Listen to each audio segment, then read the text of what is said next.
ગાંધીધામમાં એક જ દિવસમાં આગની 2 ઘટના, ફાયર ટીમે ત્વરિત કામગીરી કરી।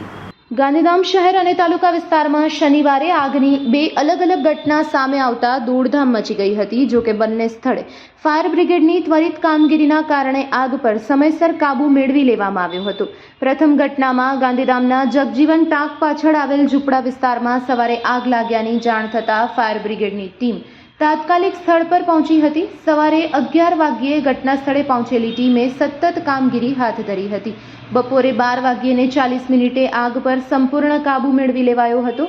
આ કામગીરીમાં ફાયર કર્મચારી કિરીટ ચુના, રાજ માતંગ અને ધીરજ કન્નર સહિતની ટીમે જહેમત ઉઠાવી હતી। તો બીજી ઘટનામાં ગાંધીધામ તાલુકાના પડાણા ગામ સ્થિત maple panels private limited plywood ફેક્ટરીમાં અચાનક આગ લાગી હતી। ઘટનાની જાણ થતાં ગાંધીધામ મહાનગરપાલિકાની ફાયર ટીમ તેમજ ટિમ્બર ફાયર ટીમ સ્થળ પર પહોંચી હતી અને અંદાજિત 30 મિનિટ સુધી પાણીનો મારો ચલાવી આગને કાબૂમાં લીધી હતી। બંને આગની ઘટનામાં કોઈ જાનહાનિ નોંધાઈ ન હોવાનું પણ જાણવા મળ્યું છે।